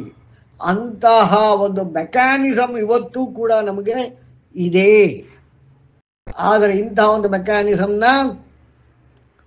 ಕೊಟ್ಟಂತಹ ಆ ಪರಮಾತ್ಮನ ಹರಿವಿಗೆ ಅಡ್ಡಲಾಗಿ ಈ ದಂಭೋದ್ಭವ ಎಂಬ ರಕ್ಕಸ ಈ ರೀತಿಯಾದ ವರವನ್ನು ಪಡೆದು ಈ ರೀತಿಯಾಗಿ ಮಾಡಿದ. ಇದು ಹೇಗೆ ಸಾಧ್ಯ? ಈ ರೀತಿಯಾದರೆ ಮುಂದಕ್ಕೆ ಹೋಗಲಿಕ್ಕೆ ಹೇಗೆ ಸಾಧ್ಯ? ಅವನಿಗೆ ಈ ಸಹಸ್ರ ಕವಚ ಇರೋ ತನಕ ಸಾವಿಲ್ಲ. ಯಾರಿಗೆ? ದಂಭೋದ್ಭವನಿಗೆ. ಆ ಕವಚಗಳಿರೋ ತನಕ ಅವನಿಗೆ ಸಾವಿಲ್ಲ. ಅವನಿಗೆ ಸಾವಿಲ್ಲದ ತನಕ ಸ್ವರ್ಗವಿಲ್ಲ, ಸ್ವರ್ಗವಿಲ್ಲದ ತನಕ ಮೋಕ್ಷವಿಲ್ಲ, ಮೋಕ್ಷವಿಲ್ಲದ ತನಕ ಪ್ರಗತಿ ಇಲ್ಲ, ಪ್ರಗತಿ ಇಲ್ಲದ ತನಕ ತಪಸ್ಸಿಲ್ಲ, ಧ್ಯಾನವಿಲ್ಲ, ಮಂತ್ರವಿಲ್ಲ, ಯಾವುದರ ಉಪಯೋಗವೂ ಇಲ್ಲ. ಹೀಗಾದರೆ ಇದು ಒಂಥರ ಇನ್ಫೈನೈಟ್ ಲೂಪ್, ಅಂದ್ರೆ ಲಾಜಿಕಲ್ ಲಾಕ್, ಅಂದ್ರೆ ಒಂದು ತರ್ಕಬದ್ಧವಾದ ಒಂದು ಬಂಧನವನ್ನು ಮಾಡಿಟ್ಟ. ನಾವು ಪುರಾಣಗಳನ್ನ, ಮಹಾಭಾರತವನ್ನ, ರಾಮಾಯಣವನ್ನ ನೋಡಿದಾಗ ವಿಷ್ಣು ಎಲ್ಲೆಲ್ಲಿ ಬಂದಿದ್ದಾನೆ, ನಾರದ ಎಲ್ಲೆಲ್ಲಿ ಬಂದಿದ್ದಾನೆ ಎನ್ನುವುದನ್ನು ನಾವು ನೋಡಿದಾಗ ಎಲ್ಲೆಲ್ಲಿ ನಾರಾಶಂಸಿಗೆ ಅಡ್ಡಿಯಾಗಿದೆ ಅಂದರೆ ಈ ಸೃಷ್ಟಿಯಲ್ಲಿ ಯಾವ ರೀತಿ ಒಂದು ಹರಿವು ಇರಬೇಕಿದೆ, ಫ್ಲೋ ಇರಬೇಕಿದೆ, ಆ ಫ್ಲೋಗೆ ಅಡಚಣೆ ಉಂಟಾದಾಗಲ್ಲ ವಿಷ್ಣುವಿನ ಅವತಾರವಾಗಿದೆ. ಅಂದ್ರೆ ಏನು? ಸ್ವತಂತ್ರವಾಗಿರುವ ವಿಶ್ವದಿಂದ ಈ ಪ್ರಪಂಚದ ಜಗತ್ತಿನಲ್ಲಿ ಲೋಕದಲ್ಲಿ ಅವನ ಹೊಸ ತತ್ವಗಳು ಬಂದಿವೆ. ಯಾಕೆಂದ್ರೆ ಸೃಷ್ಟಿಯಲ್ಲಿ, ಬ್ರಹ್ಮನ ಸೃಷ್ಟಿಯಲ್ಲಿ ನರನಾರಾಯಣರಿತ್ತಿಲ್ಲ. ಬ್ರಹ್ಮನ ಸೃಷ್ಟಿಯಲ್ಲಿ ನರಸಿಂಹನ ಅವತಾರವಿತ್ತಿಲ್ಲ, ರಾಮಕೃಷ್ಣರ ಅವತಾರವಿದ್ದಿಲ್ಲ. ಆ ಥರ ವಿಷ್ಣುವಿನ ಅವತಾರಗಳು ಏನು ಅಂತಂದ್ರೆ ಸ್ವತಂತ್ರವಾಗಿ ಬ್ರಹ್ಮನನ್ನ ಮೀರಿ ಈ ಒಂದು ಹರಿವನ್ನ, ಬ್ರಹ್ಮನ ಸೃಷ್ಟಿಸಿರತಕ್ಕಂತಹ ಸೃಷ್ಟಿಯ ಹರಿವಿಗೆ ಅಡಚಣೆ ಬಂದಾಗ ಅಂದ್ರೆ ಅರ್ಥ ಏನು? ಪ್ರತಿಯೊಂದು ಜೀವಿಯ ಬೇಕು ಬೇಡಗಳಿಗೆ ಅಡಚಣೆಯನ್ನು ಉಂಟು ಮಾಡಿ ಆ ಅಧಿಕಾರವನ್ನ ಕಸಿದುಕೊಂಡು ಯಾರು ತನ್ನ ಮೇಲೆ ಆರೋಪಿಸಿಕೊಂಡು ನಿಲ್ಲುತ್ತಾರೋ ಅವರ ಹತ್ಯೆಗಾಗಿ, ಅಂದ್ರೆ ಆ ಒಂದು ಹರಿವಿನ ಈಸಿ ಮಾಡಲಿಕ್ಕೆ, ಅಂದ್ರೆ ಅಡಚಣೆಗಳನ್ನು ತೆಗೆಯಲಿಕ್ಕಾಗಿ ಆಗಿರುವುದೇ ಅವತಾರಗಳು. ಈ ರೀತಿ ತೊಂದರೆಯನ್ನು ಉಂಟು ಮಾಡಿದವರನ್ನೇ ನಮ್ಮ ವೇದದಲ್ಲಿ ರಕ್ಕಸರು ಅಂತ ಕರೀತಾರೆ. ಇದರಲ್ಲಿ ಯಾರಿಗಾರು ಡೌಟ್ ಇದೆಯಾ ಇಷ್ಟು ಹೇಳಿದ್ರಲ್ಲಿ? ನಾವು ಅವತಾರ ಅಂದ್ರೇನು, ವಿಶ್ವ ಅಂದ್ರೇನು, ಪ್ರಪಂಚ ಅಂದ್ರೇನು, ಜಗತ್ತು ಅಂದ್ರೇನು, ಲೋಕ ಅಂದ್ರೇನು ಎಲ್ಲವನ್ನು ಅರ್ಥ ಮಾಡಿಕೊಂಡಾಗ ನಮಗೆ ಅರ್ಥವಾಗ್ತದೆ ಸ್ವರ್ಗ ಅಂದ್ರೇನು. ಈ ಒಂದು ಎಲ್ಲ ವ್ಯವಸ್ಥೆಯನ್ನ ಹಾಳಾಗಿದೆ ಅಂತ ಗಮನಿಸಿದ ಶ್ರೀಹರಿ ನರನಾರಾಯಣರಿಂದ ಅವರನ್ನು ಕೊಲ್ಲಿಸುತ್ತೇನೆ ಅಂತ ಹೇಳಿ ಅವನು ಈ ನರನಾರಾಯಣರ ಅವತಾರ ಮಾಡಿಸಿದ. ಈ ನರನಾರಾಯಣರ ಅವಳಿ ಸಹೋದರರು ವಿಷ್ಣುವಿನ ಅಂಶದಿಂದ ಹುಟ್ಟಿದರು. ಇವರು ಬದರಿಕಾಶ್ರಮದಲ್ಲಿ ತಪಸ್ಸು ಮಾಡುತ್ತಿದ್ದಾಗ ಇವರ ತಪಸ್ಸನ್ನು ಕೆಡಿಸಲು ಆ ದೇವೇಂದ್ರ ಒಂದಷ್ಟು ಅಪ್ಸರೆಯರನ್ನು ಕಳಿಸ್ತಾನೆ. ಅಂತಂದ್ರೆ ಅರ್ಥ ಏನು? ಇವರ ಇಂದ್ರಿಯಗಳು ಆ ತಪಸ್ಸನ್ನ ಡೈವರ್ಟ್ ಮಾಡಲಿಕ್ಕೆ ಉಳಪಟ ಕೊಡ್ತವೆ. ಅಂದ್ರೆ ಇಲ್ಲಿ ದೇವೇಂದ್ರ ಅಂದ್ರೆ ದೇವತೆ ಅಂತಲ್ಲ, ಈ ರೀತಿ ಒಂದು ಹಿಡಿತದಲ್ಲಿ ಇಟ್ಟುಕೊಂಡಿದ್ದ ದಂಬೋದ್ಭವ ಎಂಬ ರಕ್ಕಸ ಅವರ ಇಂದ್ರಿಯಗಳನ್ನ ಡಿಸ್ಟರ್ಬ್ ಮಾಡ್ತಾನೆ. ಆಗ ಅವರಿಗೆ ಇದೇನಪ್ಪ ಇದು ಈ ರೀತಿ ಡಿಸ್ಟರ್ಬ್ ಆಗ್ತಾ ಇದೆ, ನಾವು ಬಂದಿರೋ ಪರ್ಪಸ್ ಸರ್ವ್ ಆಗೋದಿಲ್ವಲ್ಲ ಅಂದ್ಬಿಟ್ಟು ಆ ಒಂದು ಬೇಜಾರಿನಿಂದ ತಮ್ಮ ತೊಡೆಯನ್ನ ಕೆರಿತಾರೆ. ಆಗ ಊರ್ವಶಿ, ಊರು ಅಂದ್ರೆ ತೊಡೆ, ಅಪ್ರತಿಮ ರೂಪವತಿಯಾದ ಊರ್ವಶಿಯ ಮತ್ತೊಂದು ಅಪ್ಸರೆಯ ಸೃಷ್ಟಿಯಾಗ್ತದೆ. ಈ ಊರ್ವಶಿಯನ್ನು ನೋಡಿದ ನಂತರ ಇಂದ್ರಿಯಗಳು ಸುಮ್ಮನಾಗ್ತವೆ. ಯಾಕೆಂದ್ರೆ ಆ ಊರ್ವಶಿ ಅಂದ್ರೆ ಆ ಜನಿಸಿದ ಊರ್ವಶಿ, ತೊಡೆಯಿಂದ ಜನಿಸಿದಂತಹ ಊರ್ವಶಿ ಆ ನರನಾರಾಯಣರ ಆಶ್ರಮದಲ್ಲೇ. ಅದು ಎಲ್ಲಿದೆ ಇವತ್ತು ಅಂದ್ರೆ ಬದರಿ, ಹಿಮಾಲಯದಲ್ಲಿರುವ ಬದರಿಕಾಶ್ರಮ. ಆ ಬದರಿ ಎಂಬ ಜಾಗದಲ್ಲಿ ಅಲ್ಲೇ ಉಳ್ಕೋತಾಳೆ. ಆಗ ಏನಾಗುತ್ತೆ, ನರನಾರಾಯಣರ ಆ ಇಂದ್ರಿಯಗಳು ಬೇರೆ ಕಡೆ ಅಟ್ರಾಕ್ಟ್ ಆಗ್ತಿದ್ದು, ಡೈವರ್ಷನ್ ಕೊಡ್ತಾ ಇದ್ದಿದ್ದು ಊರ್ವಶಿಯನ್ನೇ ನೋಡ್ತದೆ. ಊರ್ವಶಿ ಅನ್ನುವಳು ಇವರಿಂದ ಹುಟ್ಟಿದ್ದರಿಂದ ತಮ್ಮ ಮಗಳ ಸ್ವರೂಪವಾಗ್ತದೆ. ಪುತ್ರಿಯ ಸ್ವರೂಪವಾದ್ರಿಂದ ಇಂದ್ರಿಯಗಳು ಮೌನವಾಗ್ತವೆ. ಈ ರೀತಿಯಾಗಿ ತಮ್ಮ ಇಂದ್ರಿಯಗಳನ್ನ ನರನಾರಾಯಣರು ತಮ್ಮ ಹತೋಟಿಗೆ ಪಡಿತಾರೆ. ಆ ರೀತಿ ಆದಾಗ ಶ್ರೀಹರಿಯ ಡೈರೆಕ್ಷನ್ ಅಂತೆ ನಾರದ ನಾರದ ಅಂದರೆ ನಾ ಮತ್ತೆ ರ ಎಂಬ ತರಂಗಗಳ ವಿಚಾರದಲ್ಲಿ ಸಹಸ್ರ ಕವಚ ದಂಬೋದ್ಭವ ಅವನಿಗನ್ನಿಸ್ತದೆ, ಓಹ್ ಎಷ್ಟು ಚೆನ್ನಾಗಿದ್ದಾಳೆ ಈ ಊರ್ವಶಿ, ಇವಳನ್ನ ಮದುವೆ ಆಗಬೇಕು ಅಂತ ಅನ್ಕೋತಾನೆ. ಇದನ್ನ ನಾರದ ಆ ದಂಭೋದ್ಭವನ ತಲೆಯಲ್ಲಿ ತುಂಬುತ್ತಾನೆ. ಅಂದ್ರೆ ಅರ್ಥ ಏನು? ದಂಭೋದ್ಭವನ ನಾ ಎಂಬ ತರಂಗದಲ್ಲಿ ಊರ್ವಶಿಯ ಸೌಂದರ್ಯ ಬೇಕು, ನನಗೆ ಪತ್ನಿಯಾಗಬೇಕು, ನನ್ನಂತಹ ವೀರನಿಗೆ ತಕ್ಕನಾದ ಕನ್ಯೆ ಅಂತ ನಾ ತರಂಗವನ್ನು ನಾರದರು ಉತ್ಪಾದನೆ ಮಾಡ್ತಾರೆ. ಶ್ರೀಹರಿ ನಾರದನ ಮುಖಾಂತರ ಅದನ್ನು ಪಡೆಯಲಿಕ್ಕಾಗಿ ಊರ್ವಶಿ ಹತ್ರ ಆ ದಂಬೋದ್ಭವ ರಕ್ಕಸ ಬರ್ತಾನೆ. ನೋಡಿ, ಅಲ್ಲೂ ಕೂಡ ಬೇಕು ಬೇಡಗಳೇ, ಅದೇ ನಾರಾ ತರಂಗಗಳ ಆಟ, ಅದೇ ನಾರಾಶಂಸಿಗಾನ. ಇವನು ಯಾವುದು ನಾರಾಶಂಸಿಗಾನಕ್ಕೆ ಅಡ್ಡಿ ಉಂಟು ಮಾಡಿದ್ದ ಅದೇ ನಾದವನ್ನು ಉಪಯೋಗಿಸಿ ಶ್ರೀಹರಿ ಈ ಒಂದು ಬೇಕು ಎನ್ನುವ ಒಂದು ಕಾಮವನ್ನು ಸೃಷ್ಟಿ ಮಾಡ್ತಾನೆ. ಆಗ ಈ ದಂಭೋದ್ಭವ ಬದರಿಕಾಶ್ರಮಕ್ಕೆ ಬಂದು, ದಂಭೋದ್ಭವನಿಗೆ ಸಹಸ್ರ ಕವಚ ಅಂತ ಕೂಡ ಹೇಳ್ತಾರೆ. ಆ ಊರ್ವಶಿಲಿ ಕೇಳ್ಕೊತಾನೆ, ನನ್ನ ಮದುವೆ ಆಗು ಅಂತ ಕೇಳಿದಾಗ ಊರ್ವಶಿ ಹೇಳ್ತಾಳೆ, ನಮ್ಮ ತಂದೆಯವರು ಅಪ್ಪಣೆ ಪಡೆ, ಅವ್ರು ಹೂ ಅಂದರೆ ನಾನು ನಿನ್ನ ಮದುವೆ ಆಗ್ತಾನೆ ಅಂತ ಹೇಳ್ತಾಳೆ. ಆಗ ಸರಿ ಎಂದಾಗಿ ಅಹಂಕಾರದಿಂದ ಮೆರೆಯುತ್ತಿದ್ದ ದಂಭೋದ್ಭವ ಸಹಸ್ರ ಕವಚ, ತನಗೆ ಸಾವೇ ಇಲ್ಲ ಎಂದು ನಿರ್ಧರಿಸಿಕೊಂಡಿದ್ದಂತಹ ಸಹಸ್ರ ಕವಚ ಕಾಮದಿಂದ ತಪ್ತನಾಗಿ ಏನು ಮಾಡ್ತಾನೆ, ಈ ನರ ನಾರಾಯಣರ ಬಳಿಗೆ ಬರ್ತಾನೆ. ಅವರು ತಪಸ್ಸು ಮಾಡ್ತಾ ಇರ್ತಾರೆ, ಅವ್ರನ್ನ ಕೇಳ್ತಾನೆ. ಏನು ಕೇಳಿದವರು ಮಾತನಾಡೋದಿಲ್ಲ, ಯಾಕೆಂದ್ರೆ ತಪಸ್ಸಿನಲ್ಲಿ ಮುಳುಗಿಬಿಟ್ಟಿರ್ತಾರೆ. ಆಗ ಎಷ್ಟಲ್ಲಿ ಕೇಳಿದ್ರು ಮಾತಾಡದಿರುವ ಇವರನ್ನ ಮಾತನಾಡೋದಿಲ್ಲ. ಹಾಗಾಗಿ ಈ ಸಹಸ್ರ ಕವಚಿಗೆ ಕೋಪ ಬರ್ತದೆ. ಕೋಪ ಬಂದು ಆ ನರನಾರಾಯಣರ ಎದೆಗೆ ಜಾಡಿಸಿ ಒಲಿಯುತ್ತಾನೆ. ಈ ರೀತಿ ಜಾಡಿಸಿ ಒದ್ದಾಗ ತಪಸ್ಸಿನಿಂದ ಕೋಪಗೊಂಡು ಎದ್ದಂತಹ ನರ ಮೊದಲು 1000 ವರ್ಷ ಯುದ್ಧ ಮಾಡಿ ಮೊದಲನೇ ಕವಚವನ್ನು ಸೀಳ್ತಾನೆ. ಅದು ಹೇಗೆ ಸಾಧ್ಯವಾಗ್ತದೆ ಅಂದರೆ, ನಾರಾಯಣ ತಪಸ್ಸಲ್ಲಿರ್ತಾನೆ, ನರ ಎದ್ದು ಯುದ್ಧ ಮಾಡ್ತಾನೆ, ಅವನ ಎಲ್ಲ ಕಂಡೀಷನ್ ಸ್ಯಾಟಿಸ್ಫೈ ಆಗ್ತದೆ. ನಂತರ ತಪಸ್ಸು ಮಾಡುತ್ತಿದ್ದ ನಾರಾಯಣನು ಎದ್ದು ಆ ರಕ್ಕಸನೊಡನೆ ಯುದ್ಧ ಮಾಡಕ್ಕೆ ಆರಂಭ ಮಾಡ್ತಾನೆ, ನರನನ್ನ ತಪಸ್ಸಿಗೆ ಕೂಡಿಸ್ತಾನೆ.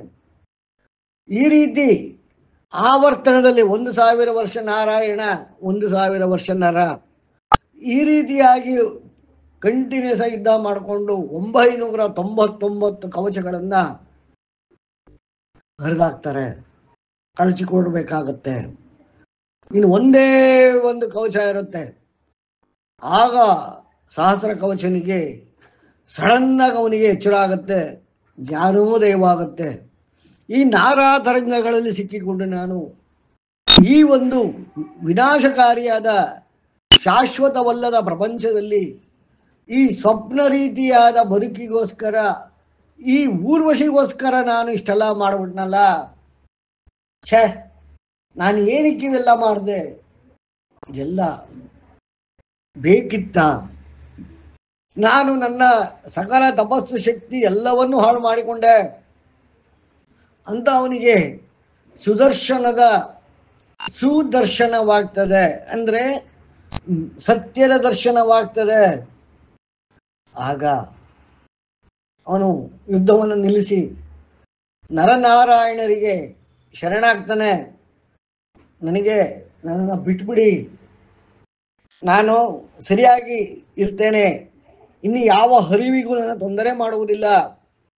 ಇದೆಲ್ಲ ನಾನು ಆಲ್ರೆಡಿ 999 ಕಳಚ ಆಗಿದೆ ಕವಚ, ಇನ್ನೊಂದು ಕಳಚಿದರೆ ನಾನು ಸತ್ತೋಗ್ತೇನೆ, ಬೇಡ ನನ್ನನ್ನು ಕ್ಷಮಿಸಿ, ಕರುಣೆ ತೋರಿ ಅಂತ ಕೇಳಿದಾಗ ನರನಾರಾಯಣರು ಹೇಳ್ತಾರೆ, ಆಯಿತು, ಒಂದು ಕವಚವನ್ನು ಬಿಡ್ತೇನೆ, ನೀನು ತಪಸ್ವಿಯಾಗಿ ಬದುಕು, ಮುಂದಿನ ಜನ್ಮದಲ್ಲಿ ಒಂದು ಕವಚನಾಗಿ ಇಟ್ಟುಕೊಂಡು ಹುಟ್ಟು, ನೀನು ಜನಿಸಬೇಕಾದರೆ ಒಂದು ಕವಚದ ಸಮೇತನಾಗಿ ಹುಟ್ಟು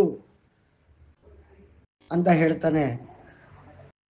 ಆಗ ನಾವೇ ನರನಾರಾಯಣರೇ ಕೃಷ್ಣ, ನಾರಾಯಣ ಕೃಷ್ಣನಾಗಿ, ನರ ಅರ್ಜುನನಾಗಿ ಹುಟ್ಟಿ ನಿನ್ನ ಕಡೆಯ ಕವಚವನ್ನು ಹರಿದು ನಿನಗೆ ಮೋಕ್ಷವನ್ನು ಕೊಡ್ತೇವೆ ಅಂತ ಹೇಳ್ತಾರೆ. ಹಾಗಾಗಿ ಕವಚದ ಸಮೇತ ಹುಟ್ಟಿದವನು ಯಾರು ಮಹಾಭಾರತದಲ್ಲಿ? ಯಾರಾದ್ರೂ ಹೇಳ್ತೀರಾ? ಕರ್ಣ. ಕರೆಕ್ಟ್. ಹಾಗಾಗಿ ಕರ್ಣ ಏ ದಂಭೋದ್ಭವ ಸಹಸ್ರ ಕವಚ ಎಂಬ ರಾಕ್ಷಸನ ಕಡೆಯ ಕವಚದ ಸಮೇತ ಅದೇ ರಾಕ್ಷಸ ಕರ್ಣನಾಗಿ ಹುಡ್ತಾನೆ. ಅಲ್ಲಿ ಅವನಿಗೆ ಮಹಾಭಾರತದ ಯುದ್ಧದಲ್ಲಿ ಆ ಕವಚವನ್ನ ಇಂದ್ರ ದಾನದ ರೂಪದಲ್ಲಿ ತೆಗೆದುಕೊಂಡು ಹೋಗ್ತಾನೆ. ನಂತರ ಅವನು ಅರ್ಜುನನಿಂದ ಕೊಲ್ಲಲ್ಪಡ್ತಾನೆ. ಈ ರೀತಿಯಾಗಿ ನಾರಾಶಂಸಿಯ ಕಥೆ ಸಾಗ್ತದೆ. ಇದಕ್ಕೆ ಮಹಾಭಾರತದಲ್ಲಿ ಏನು ಹೇಳ್ತಾರೆ? ಈ ಒಂದು ನಾರಾಶಂಸಿ ಅಂದ್ರೆ ನರನ ವಿಚಾರದಲ್ಲಿ, ನಾರಾ ತರಂಗಗಳ ವಿಚಾರದಲ್ಲಿ ಹೀಗೆಲ್ಲ ನಡೀತು. ಈ ತರಂಗಗಳ ವಿಚಾರದಲ್ಲಿ ಜಗತ್ತು ಹೇಗಿದೆ, ಈ ಪ್ರಪಂಚ ಹೇಗಿದೆ, ವಿಶ್ವ ಹೇಗಿದೆ ಅನ್ನೋ ಒಂದು ವಿಚಾರದ ಮೇಲೆ ಮಹಾಭಾರತ ಸೃಷ್ಟಿಯಾಯಿತು. ಅದು ಮಹಾಭಾರತ ಅಲ್ಲ, ಜಯ ಅಂದ್ರೆ ವಿವಿಧ ರೀತಿಯಾದ ಜನ್ಮ. ಜಯ ಅಂದ್ರೇನು? ವಿವಿಧ ರೀತಿಯಾದ ಜನ್ಮ ಅಂತ ಆ ನಡೆದ ಘಟನೆಯನ್ನು ದಾಖಲಿಸಿದಂತಹ ವ್ಯಾಸರು ಒಂದು ನಾಂದಿ ಶ್ಲೋಕ ಬರೀತಾರೆ. ನಾಂದಿ ಅಂದ್ರೆ ಮೊಟ್ಟ ಮೊದಲ ಒಂದು ಶ್ಲೋಕ ಬರೀತಾರೆ. ಏನು? ನಾರಾಯಣಂ ನಮಸ್ಕೃತ್ಯ ನರಂ ಚೈವ ನರೋತ್ತಮಂ ದೈವೀಂ ಸರಸ್ವತೀಂ ಚೈವ ತಥೋ ಜಯ ಮುದೀರಯೇತ್ ಅಂತ. ಅವರು ಜಯ ಅಂದ್ರೆ ಇವತ್ತು ನಾವು ಅಂದುಕೊಂಡಂತಹ ಮಹಾಭಾರತ, ಈ ಮಹಾಭಾರತ ಬೇರೆ, ಜಯವೇ ಬೇರೆ. ಮುಂದೊಂದು ದಿನ ಅದನ್ನೆಲ್ಲವನ್ನು ನಾನು ವಿವರವಾಗಿ ಹೇಳ್ತೇನೆ. ಈಗ ನಾನು ಹೇಳಿದ ಕಥೆಯ ಪ್ರಕಾರದಲ್ಲಿ ಶ್ರೀ ಹರಿ ಅಂದ್ರೆ ಹರಿವು, ಹರ ಹರಿ ಪ್ರತಿಯೊಬ್ಬರಲ್ಲೂ ಇರುವಂತಹ ಹರಿವು, ಈ ವಿಶ್ವದ ಒಂದು ಚೈತನ್ಯ, ವಿಶ್ವದ ಒಂದು ನಾರ ತರಂಗಗಳು, ಇವುಗಳನ್ನ ಯಾರ್ಯಾರು ಹೇಗೆ ಉಪಯೋಗಿಸಿದರು, ಯಾರ್ಯಾರು ಏನು ಸಾಧನೆ ಮಾಡಿದರು, ಕಡೆಗೆ ಯಾರ್ಯಾರು ಹೋದರು, ಯಾರ್ಯಾರು ಉಳಿದರು ಅನ್ನೋ ಒಂದು ವಿಚಾರನ ನಾವು ಮುಂದೆ ನೋಡೋಣ. ಹಾಗಾಗಿ ವ್ಯಾಸರು ತಾವು ಗಣಪತಿಗೆ ನೀಡಿದ ಪ್ರವಚನಕ್ಕೆ ಮುನ್ನ ಅತ್ಯಂತ ಶ್ರೇಷ್ಠನಾದ ನರ ಮತ್ತೆ ನಾರಾಯಣ ಹಾಗೂ ಸರಸ್ವತಿ ದೇವಿಯನ್ನ ಮೊದಲು ನಮಸ್ಕರಿಸಿದರು. ಅಂದ್ರೆ ನಾವು ಅಂತ ಮಹಾನ್ ಜಗತ್ತಿಗೆ ಗುರುಗಳಾದ ಶ್ರೀ ವ್ಯಾಸರೇ ಈ ರೀತಿ ಮಾಡಿರಬೇಕಾದ್ರೆ ನಾವೇನ್ ಮಾಡಬೇಕು? ನಾವು ಏನು ಬೇಕು ಬೇಡಗಳನ್ನ ಮಾಡಬೇಕು ಅಂತಂದ್ರೆ ಆ 5 ಮಂತ್ರಗಳ ಸಹಕಾರ, 5 ಮಂತ್ರಗಳ ಅಧ್ಯಯನ, ಅಧ್ಯಾಪನ ಹಾಗೂ ಅನುಷ್ಠಾನವನ್ನು ಮಾಡಿಕೊಡ್ತಾ ಹೋದ್ರೆ ನಮ್ಮ ಬೇಕು ಬೇಡಗಳ ಈಡೇರಿಕೆ ನಡೆದು ಇರ್ತದೆ. ಅದು ನಮ್ಮ ಸ್ವಂತಕ್ಕಾಗಿರಬಹುದು, ಮಕ್ಕಳಿಗಾಗಿರಬಹುದು, ಸಂಸಾರಕ್ಕಾಗಿರಬಹುದು, ದೇಶಕ್ಕಾಗಿರಬಹುದು, ವಿಶ್ವಕ್ಕಾಗಿರಬಹುದು, ಜಗತ್ತಿಗಾಗಿರಬಹುದು, ಲೋಕಕ್ಕಾಗಿರಬಹುದು, ಯಾರಿಗಾದರೂ ಯಾವುದಕ್ಕಾದರೂ ಇರಬಹುದು. ಅದನ್ನು ನಾವು ಮಾಡ್ಕೋಬೇಕಾಗುತ್ತೆ. ಅದಕ್ಕೆ ನಾವು ಈ ಶ್ಲೋಕ ನಾರಾಯಣಂ ನಮಸ್ಕೃತ್ಯ ನರಂ ಚೈವ ನರೋತ್ತಮಂ ದೈವೀಂ ಸರಸ್ವತೀಂ ಚೈವ ತಥೋ ಜಯ ಮುದೀರಯೇತ್, ಇದನ್ನು ನಾವು ಅರ್ಥ ಮಾಡ್ಕೋಬೇಕು. ಯಾದಕ್ಕೆ ಅವರು ಹಿಂಗೆ ಮಾಡಿದ್ರು ಅಂತಂದ್ರೆ, ಅರ್ಜುನ ಅವನೇ ನರನಾಗಿದ್ದವನು, ಕೃಷ್ಣ ಅವನೇ ನಾರಾಯಣನಾಗಿದ್ದವನು. ಅಂದ್ರೆ ಇಡೀ ಮಹಾಭಾರತ ಅಂದರೆ ಜಯ. ವಿವಿಧ ರೀತಿಯಾದ ಜನ್ಮಿಸಿದವರು. ಅವುಗಳಲ್ಲಿ ಯಾವುದೇ ರೀತಿಯ ಜನ್ಮದಲ್ಲೂ ಹಿಂದೆ ಆಗಿರುವುದು, ಮುಂದೆ ಆಗುವುದು, ಅವಾಗ ಆಗಿದ್ದ ಜನ್ಮದಲ್ಲಿ, ಅಂದರೆ ಆ ಒಂದು ಮಹಾಭಾರತ ನಡೆದ ಸಮಯದಲ್ಲಿ ಅತ್ಯಂತ ಶ್ರೇಷ್ಠ ಜನ್ಮ ಕೃಷ್ಣ ಮತ್ತು ಅರ್ಜುನ. ಅಲ್ಲಿ ಅವಳಿ ಜವಳಿ ಸಹೋದರರಾಗಿದ್ದ ನರನಾರಾಯಣರೇ ಇಲ್ಲಿ ಬೇರೆ ಬೇರೆ ತಾಯಿಯ ಹೊಟ್ಟೆಯಲ್ಲಿ ಹುಟ್ಟಿದರೂ ಕೂಡ ಅವರಿಬ್ಬರು ಆದಮ್ಯ ಸ್ನೇಹಿತರಾದರು, ಬಿಡಿಸಲಾರದ ನಂಟನ್ನು ಹೊಂದಿದರು. ಈ ಬಾಂಧವ್ಯ ಎಲ್ಲಿಂದ ಆರಂಭವಾಯಿತು? ಮುನಿಗಳಾಗಿದ್ದ ನರನಾರಾಯಣರ ಇಂದ ಇದು ಆರಂಭವಾಗಿದ್ದು ದ್ವಾಪರ ಯುಗದಲ್ಲಿ ಈ ರೀತಿ ಆಯಿತು. ಆದರೆ ಅದು ಅಷ್ಟಕ್ಕೆ ಸೀಮಿತವಾಗಿಲ್ಲ, ಇಂದೂ ಕೂಡ ಮುಂದುವರಿತಾ ಇದೆ. ನಿನ್ನೆ ಶ್ರೀಕೃಷ್ಣ ಜನ್ಮಾಷ್ಟಮಿ ಆಗಿದೆ. ಆ ಕೃಷ್ಣ ಅಂದರೆ ಏನು ಅಂತಂತ ಕರ್ಷಯತೀತಿ ಕೃಷ್ಣ ಅನ್ನೋದನ್ನು ನಾನು ಪದ್ಯ ರೂಪದಲ್ಲಿ ಬರೆದು ನೆನ್ನೆ ಪೋಸ್ಟ್ ಮಾಡಿದ್ದೇನೆ. ಕೃಷ್ಣ ಅಂದರೆ ಏನು? ನಮ್ಮ ಮನಸ್ಸಿನಲ್ಲಿ ಸಾತ್ವಿಕ, ತಾಮಸ, ರಾಜಸಿಕ 3 ಗುಣಗಳ 3x3 9 ರೀತಿಯಾದ ಕರ್ಷಣೆ. ಕರ್ಷಣೆ ಅಂದರೆ ಆಕರ್ಷಣೆ. ಕರ್ಷಣೆ ಉಂಟಾಗ್ತದೆ, ಅಟ್ರಾಕ್ಷನ್ ಉಂಟಾಗ್ತದೆ. ಆ ಅಟ್ರಾಕ್ಷನ್ ಇಂದ ಕಾಮಜನಿತ, ಕಾಮದಿಂದ ಕ್ರೋಧಜನಿತ, ಕ್ರೋಧದಿಂದ ಮೋಹಜನಿತ, ಮೋಹದಿಂದ ಲೋಭಜನಿತ, ಲೋಭದಿಂದ ಮದಜನಿತ, ಮದದಿಂದ ಮತ್ಸರಜನಿತ. ಆದರೆ ಎಲ್ಲರಿಗೂ ಕಾರಣವಾದದ್ದು ಯಾವುದು? ಕರ್ಷಣೆ ಅಂದರೆ ಕೃಷ್ಣ. ಆ ರೀತಿಯಾಗಿ 9 ರೀತಿಯಲ್ಲಿ ಹುಟ್ಟುವಂತಹ ಕರ್ಷಣೆಗಳಲ್ಲಿ ಮೊದಲ 8 ಕರ್ಷಣೆಗಳು ವಿಕೃತಿ ಸ್ವರೂಪದ್ದಾಗಿರುತ್ತದೆ. 9ನೆಯದ್ದು ಮಾತ್ರ ಪ್ರೀತಿ, ಪ್ರೇಮ, ಆನಂದ, ಜಗತ್ತಿಗೆ ಆನಂದವನ್ನು ಕೊಡುವಂತಹ, ಜಗತ್ತಿನ ಹರಿವಿಗೆ ಸಹಾಯವನ್ನು ಮಾಡುವಂತಹ, ಅಂದರೆ ಹರಿಯ ಉದ್ದೇಶಗಳಿಗೆ ಅಡಚಣೆಗಳನ್ನು ಮಾಡದಂತಹ ವಿಚಾರದಲ್ಲಿ ಅದು ಪರಿಪೂರ್ಣವಾಗಿರುತ್ತದೆ. ಅಂದರೆ ನಾತರಂಗದಿಂದ ಉತ್ಪಾದನೆ ಆಗುವಂತಹ 9 ಮುಖ್ಯ ವಿಚಾರಗಳಲ್ಲಿ 8 ನಮ್ಮನ್ನು ಪ್ರಪಂಚದ ಬಂಧನಕ್ಕೆ ಸಿಲುಕಿಸಿದರೆ 9ನೆಯದು ಮಾತ್ರ ನಮ್ಮನ್ನು ದಾಟಿಸಬಲ್ಲದು. ಹಾಗಾಗಿ ಆ ನಾರಾಯಣನಾದ ಶ್ರೀಕೃಷ್ಣ ಅವನು 8ನೇ ಮಗುವಾಗಿ ಜನಿಸಿದ, ಅಷ್ಟಮನಾಗಿ ಜನಿಸಿದ. ಶ್ರೀಕೃಷ್ಣ ಜನ್ಮ ಅಷ್ಟಮಿ, ಅಷ್ಟಮಿ ಎಂದು ಜನಿಸಿದ. ಅಂದರೆ 8ನೇ ಮಗುವಾಗಿ ಜನಿಸಿದ. ಅಂದರೆ ಅರ್ಥ ಏನು? ನಮ್ಮ ಮನಸ್ಸಿನ 8 ಆಕರ್ಷಣೆಗಳಲ್ಲಿ ಕೊನೆಯದಾದ 9ಕ್ಕಾಗಿ ಜನಿಸಿದ. 9ನೆಯದನ್ನು ಮಾತ್ರ ಅವನು ವ್ಯವಹರಿಸಿದ. ಉಳಿದ 8 ಕರ್ಷಣೆಗಳ ನಾಶಕ್ಕಾಗಿ ಅವನು ವಿಜೃಂಭಿಸಿದ. ಅಂದರೆ ಇದರ ಅರ್ಥ ಏನು? ಯಾಕೆ ಮತ್ತೆ ಮಹಾಭಾರತದಲ್ಲಿ ಕೃಷ್ಣ ಮತ್ತೆ ಅರ್ಜುನ ಅವರ ಸ್ನೇಹ ನಾವು ನೋಡಿದ್ವಿ. ಈಗ ತಾನೇ ನೋಡಿದ್ವಿ. ಏನು? ಚಲನೆಯೂ ಇರಬೇಕು, ನಿಶ್ಚಲನಾಗೂ ಇರಬೇಕು. ನಾನಾ ತರಂಗಗಳ ಉತ್ಪಾದನೆ ಆಗುತ್ತಿರಬೇಕು. ತಪಸ್ಸು ಮಾಡುತ್ತಿರಬೇಕು, ಯುದ್ಧವನ್ನು ಮಾಡುತ್ತಿರಬೇಕು.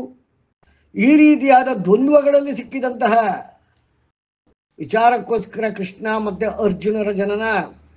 ಅಲ್ಲಿ ಕೃಷ್ಣ ನಿಶ್ಚಲತೆ, ಪ್ರೇಮ, ತಪಸ್ಸು ಇವುಗಳಿಗೆ ಮಾಡಿದ ಅವನು. ಅರ್ಜುನನು ಯುದ್ಧ, ಚಲನೆ ಇವುಗಳನ್ನು ಮಾಡಿದ.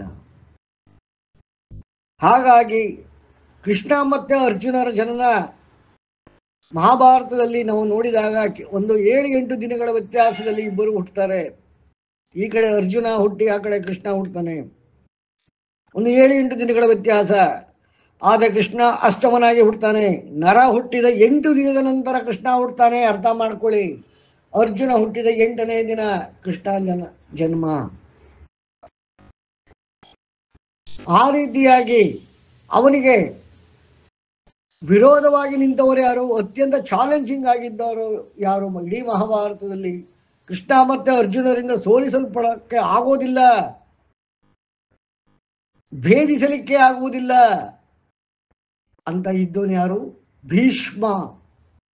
ಅವನು 8ನೇ ವಸು, 8ನೇ ವಸು ವಸಿಷ್ಠರ ಹಸಿವಿಗೆ ಮುಳ್ಳು ಕೋಲಿನಿಂದ ಬಾರಿಸಿದ ಎಂಬ ಪಾಪಕರ್ಮಕ್ಕಾಗಿ ಅವನು ಜನ್ಮಿಸಿದ.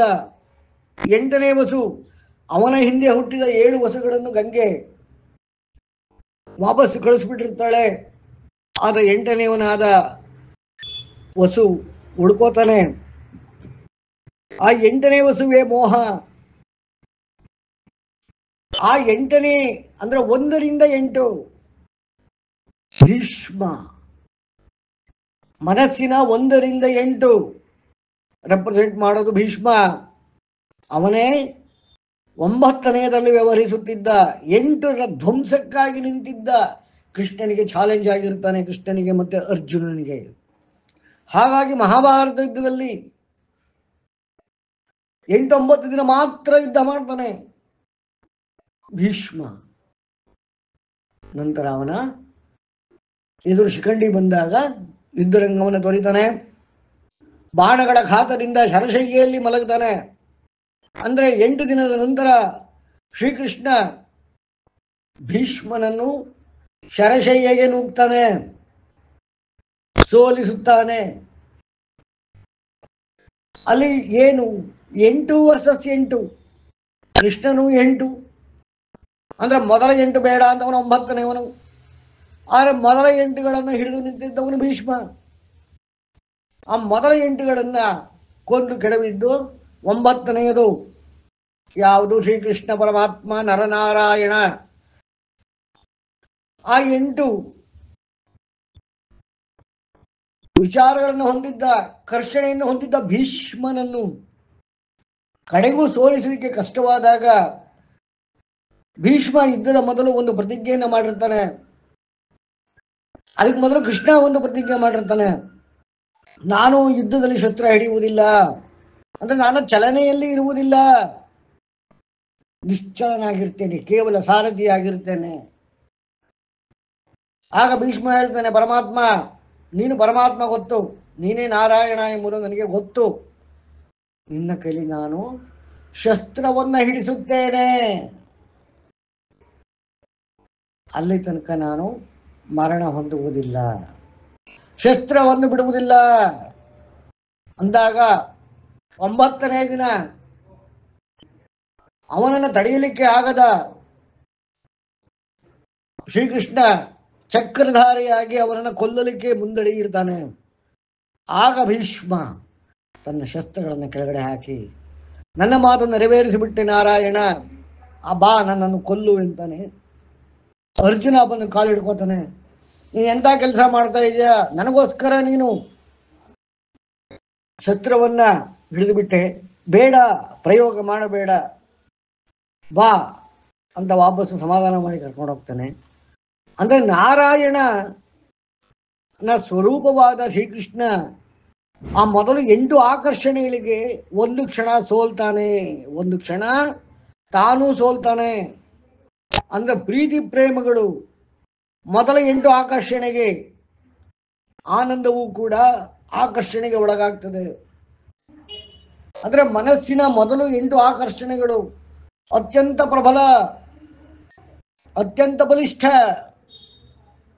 ನಮಗೆ ಆ ಮೊದಲ 8ನಲ್ಲೇ ಹೋರಾಟವೇ ವಿನಃ 9ನೇದ ಪರಿಚಯವೇ ಇಲ್ಲ. ಆ 9 ಅರ್ಥವಾದಾಗ ಕೃಷ್ಣನ ಅವತಾರದ ಅರ್ಥ ನಮಗಾಗ್ತದೆ, ಕೃಷ್ಣ ಅರ್ಜುನರ ಅರ್ಥ ನಮಗಾಗ್ತದೆ. ನಾವು ಪ್ರೀತಿ ಪ್ರೇಮ ಆನಂದವನ್ನು ಬಿಟ್ಟು ಸೇಡು, ದ್ವೇಷ, ಕೋಪ, ಕಾಮ, ಮದ, ಮತ್ಸರ್ಯ, ವ್ಯಾಮೋಹ ಇವೆಲ್ಲದರಲ್ಲೂ ಸಿಕ್ಕಿಕೊಂಡಂತಹ ನಾವು ಏನ್ ಮಾಡ್ತೀವಿ, ಆ ದಂಭಾಸುರದ ಮಾಡಿದ್ದಂತಹ ಕವಚಗಳ ರೀತಿ ನಾವೇ ಕವಚಗಳನ್ನು ಹಾಕೊಂಡ್ಬಿಡ್ತೇವೆ. ಹಾಗಾಗಿ ಆ ರೀತಿ ಆಗೋದು ಬೇಡ ಅನ್ನೋ ಒಂದು ವಿಚಾರಕ್ಕೆ, ಅಂದ್ರೆ ಆ 8 ಅನ್ನೋದು ಎಷ್ಟು ಬಲಿಷ್ಠ, ಅದಕ್ಕೆ ಭೀಷಣ, ಭೀಷ್ಮ ಅಂದ್ರೆ ಅಭೇದ್ಯ, ಅತ್ಯಂತ ದುರ್ಭರ, ಸೋಲಿಸಲಿಕ್ಕೆ ಅಸಾಧ್ಯ, ಕೊಲ್ಲಲಿಕ್ಕೆ ಅಸಾಧ್ಯ ಅನ್ನೋ ಪಾತ್ರವನ್ನ ಭೀಷ್ಮ ಎನ್ನುವ ಪಾತ್ರದಲ್ಲಿ ನಮ್ಮ ವ್ಯಾಸರು ಕಟ್ಟಿಕೊಟ್ಟಿದ್ದಾರೆ. ಆದರೆ ಕಡೆಗೆ ಜಯವಾಗಿದ್ದು ನರನಾರಾಯಣರಿಗೆ ವಿನಃ ಮತ್ತಾರಿಗೂ ಅಲ್ಲ. ಈ ವಿಚಾರನ ನಾವು ನೆನ್ಪಿಟ್ಕೋತಾ ನಮ್ಮ ಅಂತರಂಗದಲ್ಲಿ ಉತ್ಪತ್ತಿಯಾಗುವಂತಹ ನಾನಾ ತರಂಗಗಳಿಗೆ ಗಮನಿಸುತ್ತಾ ಆ ತರಂಗಗಳಲ್ಲಿ ಮೊದಲ 8 ಘರ್ಷಣೆಗಳನ್ನು ನಾವು ತ್ಯಜಿಸುತ್ತಾ 9ನೆಯ ಪರಮಾತ್ಮ ಶ್ರೀಕೃಷ್ಣ ನಾರಾಯಣ ಶ್ರೀಕೃಷ್ಣನ ರೀತಿಯಲ್ಲಿ ತೆಗೆದುಕೊಳ್ಳುತ್ತಾ ಆ 8 ಸೋಲಿಸಲಿಕ್ಕೆ ಅರ್ಜುನನ ರೀತಿಯಲ್ಲಿ ನಾವು ಯುದ್ಧ ಮಾಡುತ್ತಾ ಆ ಯುದ್ಧದ ಸಾರಥ್ಯವನ್ನು ಪ್ರೀತಿ ಪ್ರೇಮ ಆನಂದ ಕೈಗೆ ಕೊಟ್ಟು ಆ 8 ಸೋಲಿಸುತ್ತಾ ನಾವು ಈ ನಾನಾ ತರಂಗಗಳಿಂದ ಮೋಕ್ಷವನ್ನು ಪಡೆಯೋಣ, ಸ್ವರ್ಗವನ್ನು ಪಡೆಯೋಣ, ಮತ್ತೆ ವಿಕಾಸವನ್ನು ಹೊಂದೋಣ ಅಂತ ಹೇಳ್ತಾ ಇವತ್ತಿನ ಕಾರ್ಯಕ್ರಮ ಮುಗಿಸ್ತಾ ಇದ್ದೀನಿ. ಎಲ್ಲರೂ ಧನ್ಯವಾದ. ಯಾರಿಗಾದ್ರೂ ಪ್ರಶ್ನೆ ಇದ್ರೆ ಕೇಳಿ. ಸರ್ ಹಾ, ಇದು ಕೃಷ್ಣನ್ಗಿಂತ ಅರ್ಜುನನೇ ದೊಡ್ಡವನ ಸರ್? ದೊಡ್ಡವನಲ್ಲ ನರನಾರಾಯಣ, ಅವನು ನರ. ಹ್ಮ್ ಆದರೆ ಆ ನರದ ವ್ಯವಸ್ಥೆಯನ್ನು ಮಾಡಿಕೊಟ್ಟಂತಹವನು ನಾರಾಯಣ. ಕೃಷ್ಣ ದೊಡ್ಡವನು, ಕೃಷ್ಣ ದೊಡ್ಡವನು. ಅರ್ಜುನ ನಮ್ಮ ರೀತಿಯಾದ ಸಾಧಾರಣ ವ್ಯಕ್ತಿ, ಆದರೆ ಸಾಧನೆಯನ್ನು ಮಾಡಿ ಆಯ ಎತ್ತರಕ್ಕೆ ಏರಿದವ. Okay, thank you sir. ಧನ್ಯವಾದ. ಓಂ ಗಣನಾತ್ವಾ ಗಣಪತಿಂ ಭವಾಮಹ ಕವಿಂ ಕವೀನಾಮುಪಮಶ್ರವಸ್ತಮಂ ಜ್ಯೇಷ್ಠರಾಜಂ ಬ್ರಹ್ಮಣಾಂ ಬ್ರಹ್ಮಣಸ್ಪದಾನ ಶೃಣ್ವನ್ನೋತಿಭಿಃ ಸೇದಸಾದನಂ. ಓಂ ಮಹಾಗಣಪತಯೇ ನಮಃ. ಓಂ ಪ್ರಣಾದೇವೇ ಸರಸ್ವತಿ ವಾಜೇಭಿರ್ವಾಜಿನೇವತೆ ಧೀನಾಮಮಿತ್ರವತು ಆದೋ ದಿವೋ ಬೃಹತಃ ಪರ್ವತಾದ ಸರಸ್ವತಿ ಯಜತಾ ಗಂತು ಯಜ್ಞಂ. ಓಂ ವಾಗ್ದೇವ್ಯೈ ನಮಃ. ಓಂ ಗುರುಬ್ರಹ್ಮ ಗುರುರ್ವಿಷ್ಣು ಗುರುದೇವೋ ಮಹೇಶ್ವರಃ ಗುರು ಸಾಕ್ಷಾತ್ ಪರಬ್ರಹ್ಮ ತಸ್ಮೈ ಶ್ರೀ ಗುರವೇ ನಮಃ. ಓಂ ವೇದಮಾತಾ ನಮಸ್ತುಭ್ಯಂ ವರದೆ ಕಾಮರೂಪಿಣಿ ವಿದ್ಯಾರಂಭಂ ಕರಿಷ್ಯಾಮಿ ಸಿದ್ಧಿರ್ಭವತು ಮೇ ಸದಾ.